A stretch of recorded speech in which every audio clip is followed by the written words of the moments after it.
Hi, everyone. We have a sneak peek project presentation called Assessing and Mitigating Ligature Risk on the Colby Unit. Presenting for you today is Janine Meads. Janine, please go ahead. Thank you, Matt. Thank you for everyone for joining us here at Colby. And our project was born out of the fact that suicides that take place in hospitals across the country. The statistic of those people who complete them is that 78 to 80% are psychiatric patients. So we provide that specialty service here, so we wanted to look at that because of these patients, 70% who complete suicide do so by hanging. So we're looking specifically at minimizing the inpatient suicide attempts by hanging. And the way we did that was through three objectives that we targeted. The first objective being that we identify at-risk patients utilizing a Columbia Suicide Rating Scale. So we implemented that scale. The second objective is that we wanted to increase staff education around high-risk patients. So implemented a module that was completed by all staff. And then thirdly, what we did is we wanted to look at the structural environment and mitigate the risks within the environment so that it would essentially remove the means with which people had to harm themselves. So going back to those three objectives, I'll just explain each one of them in a little bit more detail, is that with objective one, we put in the Columbia Suicide Rating Scale that is completed by the nurses each shift. So that's done 3 times a day, and where we can determine where the person is with their level of suicidal thoughts, and do they have a plan, and do they have intent to carry a plan out, thereby allowing us to intervene quickly with either talking to them or administering some type of medication if necessary. So that was used to be done when a patient came into the hospital and when they left.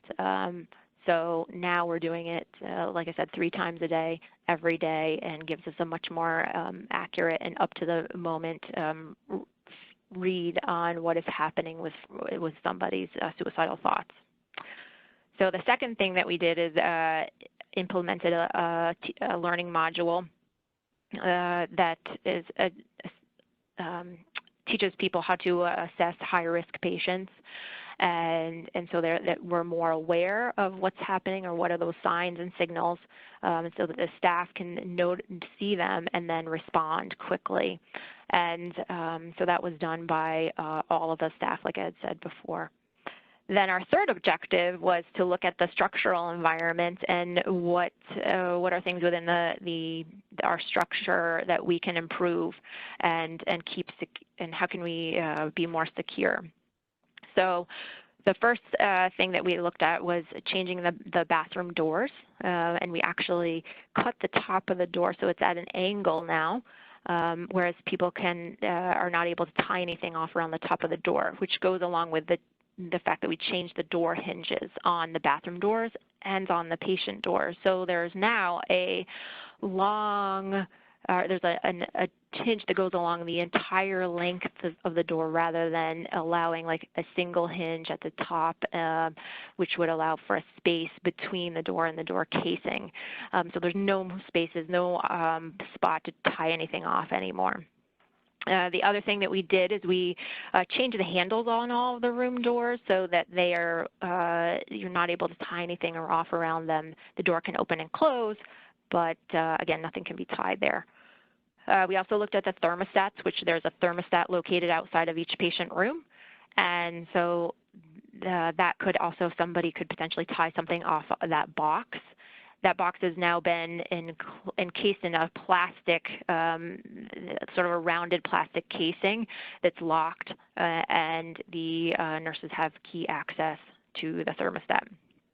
Lastly, with the structural environment, we looked at the hallway railings. You could easily stick your hand right in back of those railings the way they are now. Very easy to tie something off on there and do what's called a, a patient could do what's called an alligator roll, where they, it's a lower to the ground space and sort of hang themselves from that point. So those railings have now been sealed off, and you can no longer put anything behind them and make a loop or anything of that sort.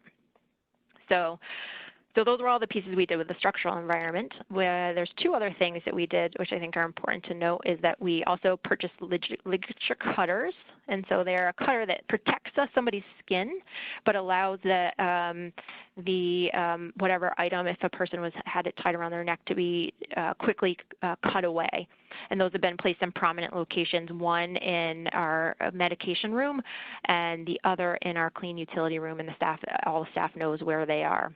And they're always put back at that spot at all times. And then thirdly, something that wasn't necessarily part of the project, but was put in place before this project, but is part of all of this, is that we increased our patient observations to every 15 minutes. So every patient is observed every 15 minutes, 24 hours a day. And this is done by our mental health techs, and they put eyes on the patient, record where the person was and what time it was, so that we're able to reduce that risk of somebody harming themselves, because the longer a person who is having suicidal thoughts and intentions to carry something out is alone, the greater the risk is that that they may complete that action. We taking all of these things together, we feel that we're able to continue to provide what we do here, this specialty for people who are in a place where they are unable to keep themselves safe until they are at a place where they can take over again and continue on with their recovery and go forward. So we are constantly looking at ways to improve this, and are happy to share them with all of you. So we thank you for joining us here today. So thank you, Matt. Okay, thank you, Janine. Yeah, patient safety, very, very important. What is the best way to contact you if anyone has any questions about this project?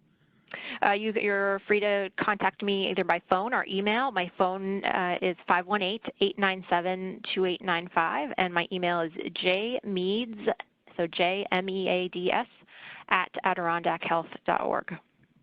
Great. Thanks, Janine. Thanks so much.